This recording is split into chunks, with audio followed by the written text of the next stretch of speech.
I would say the main thing that guides me every day is to see the best in other people and to realize that we're all connected under one God. And the divisions that separate people are merely superficial, and people are the same everywhere. And I've been blessed to learn from friends all over the world. At Kiva, I worked in Cambodia, in a war-torn area, worked in Nicaragua, I worked in India. And through that experience and that travel, I just developed a very positive frame of mind towards other people. I've learned that even low-income people want to save, and they want to provide for a future for their family, and they're very responsible with money. And if you can give them the tools to empower themselves and their family, they will do great things. We're going deep. All right. Well, I grew up in the Pacific Northwest, so that'd be like Seattle and Portland, Oregon. And let's see. My father used to live in South Africa and India, and my family had a big tradition of travel. And so I always had a travel lust when I was a little kid. I wanted to be like my father, who grew up in continents far across the world. So I was also quite religious. I was brought up in a very strong church, Christian church, and I developed a passion for service, serving lower income folks, both in America and also far away, through my church. So when I graduated, I went to college at Stanford University. I studied computer science and philosophy, and I always wanted to do something meaningful with my life, but I wanted to combine that with entrepreneurship and computer science. When I graduated from college in 2001, shortly thereafter, I decided to learn about microfinance and wanted to live in Africa for a while. So in about 2005, I came to Kenya, and I moved to Western Kenya, and I lived there with a family, and I developed a passion for microfinance, helping small business entrepreneurs with their business and helping them get financing. So I built a website to raise money for Africans, both Kenyans, Ugandans, and Tanzanians, and we eventually raised, millions of dollars, eventually $1 billion for microfinance borrowers.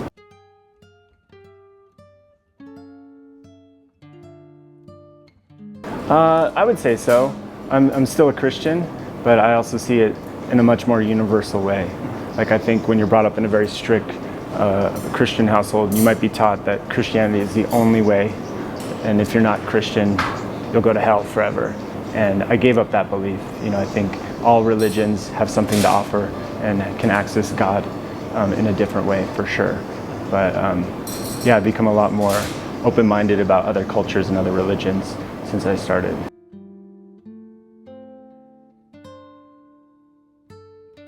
I think God has taught me that when things are hard, you're right around the corner to something good. And so I develop a faith and a resilience to keep going in spite of adversity.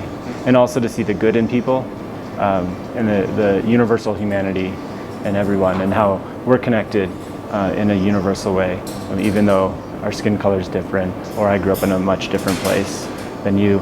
I can see the common humanity in people from all over the world.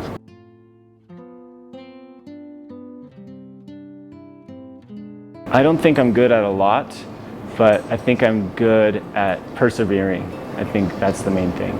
It's just, there are a lot of struggles when you start a company, a lot of red tape, a lot of difficulty funding the business, a lot of bureaucracy. And I think I've become good at fighting through the red tape. And that's all it is. It's just continuing, keeping going. What do I struggle with as a man? Oh God, where do I begin? I think one of the key struggles as a man, if you want to make it gender specific, is we put a lot of our self-worth in our career. I'm sure you do the same thing, and women do the same thing, is our pride, our self-esteem is often derived from the success of our company or our ability to do a good job at work.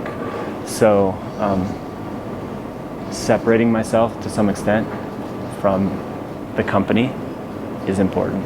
And that's what I struggle with every day, is like, how do I remember that this company that I started is not me? If it does well, it doesn't mean I'm awesome. Or if it does bad, it doesn't mean I'm bad. It's a separate thing from my identity. But that's easier said than done. So the way it could impact you when you have kids is you're like, I should be playing with my kids right now. I should be happy. I'm at the playground. I should be thinking about pushing my kids on the swing and the smile on their face. They're not worried about the profit margin at my company. And just the struggle to be present mentally with your family, I think, is one thing.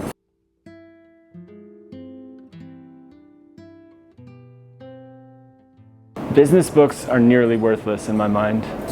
I don't read them. Okay. I don't like the genre. They're usually just a title, but you could just read the title and you get the whole gist of it. And there's nothing like having the experience of doing business every day, and that is impossible to capture in a business book. It's like relationships, you know. You can't get good at having a relationship by reading a book. It's experiential completely. And the same thing with business.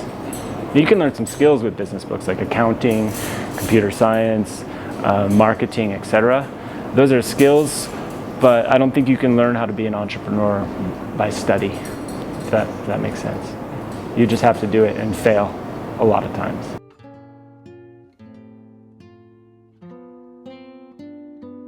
I don't think so. It's very expensive, and it's a waste of 4 years. You can learn everything by just starting. I would just tell my kids, have a dream. Think about what you want to do and start small. Start today. You don't have to study for 4 years to do that.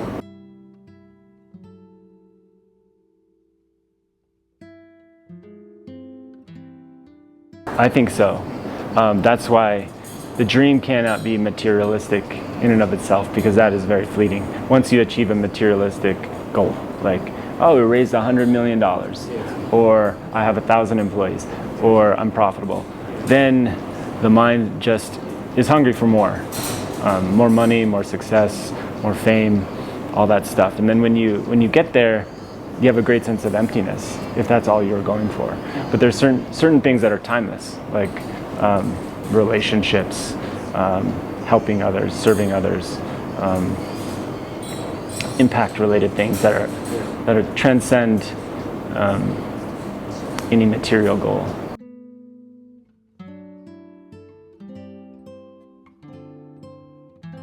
Absolutely, because we crave connection.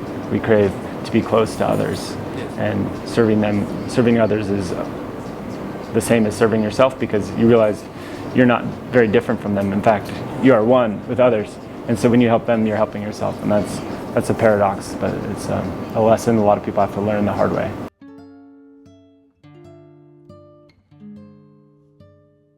I had a big epiphany when I started Kiva out in Western Kenya, because I was super happy out there, and I wasn't making any money.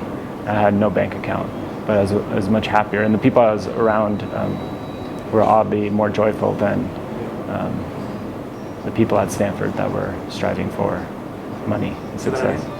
A lot of times you can interact with low-income people, people in poverty, and you get surprised by how joyful they are, and you get jealous of that. And I know life is a struggle, but oftentimes you find a lot of joyfulness in low-income areas or amongst people in poverty, because they're connected to their family in a way that people in the West often aren't.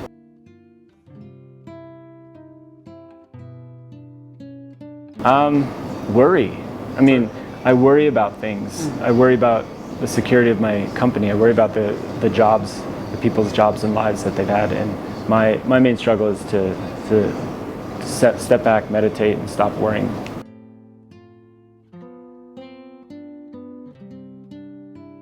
Focusing on long-term goals and having a vision that transcends any day-to-day trend. You see lots of youth entrepreneurs striving to make a quick buck, but they lack like a long-term vision. And lucky for me, I felt like I've been given a long-term vision that doesn't change, despite the ups and downs of regulations or trends. A lot of tech entrepreneurs right now are focused on Ponzi schemes. They're focused on crypto and like Web3, how to sell a quick coin and make a quick buck. But that'll go away and that'll crash. So I worry that sometimes tech entrepreneurs, Silicon Valley focuses on short-term money making over long-term impact making. And if you see the great companies, they usually had founders that were focused on a transcendent long-term vision. Right now, if you look at my finances, it's all sending my kids to school, having a nanny, paying the rent, and like after that, there's not much more.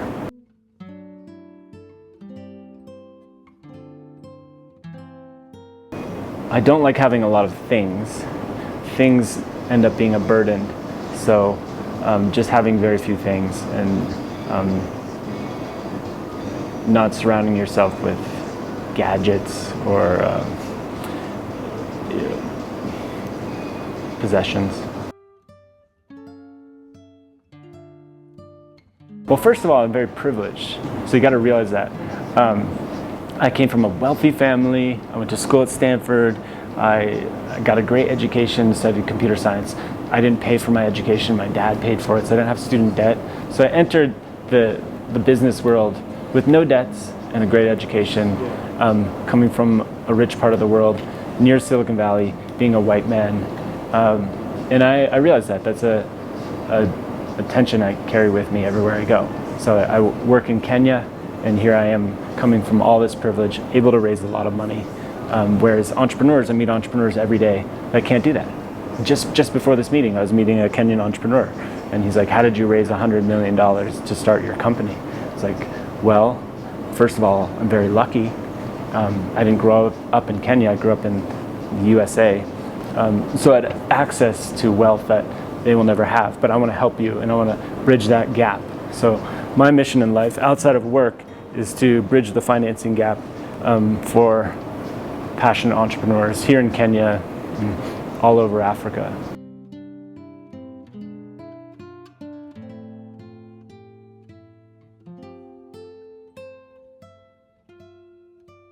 Well, that goes to what we were just saying about you have to separate your identity as a human from this artificial thing called a company. You know, companies come and go. It might fail, it might succeed, but that doesn't mean I'm failing or I'm succeeding. So how do you achieve that mental balance? Just all the things we talked about: relationships, spending time with your kids, looking them in the eye, and that helps you forget the day-to-day worries of everything. Meditation, honestly, if you really want to know, meditation is amazing. I've been lucky to learn how to meditate, and nothing is better to cure anxiety, I think, and just get your mind off the thoughts, the anxious thoughts you have every day, than meditation. I recommend doing it if you don't do it. Yeah, I bought a suit last week to come here. I wore it for the last 2 days. Now it's crumpled up in my room. I don't have to wear it anymore. It was $30. Because I needed these bankers, this central bank, and I realized that I've been in situations where I come to Nairobi, I have a business meeting with a bank, and I'm wearing a t-shirt and running shoes, and they find it disrespectful, and I don't want to disrespect anyone. I've been told by my staff, Matt, you need to be more professional. So I'm trying to learn to switch modes. If you look the last 2 days on social media, I'm wearing the suit, the same suit.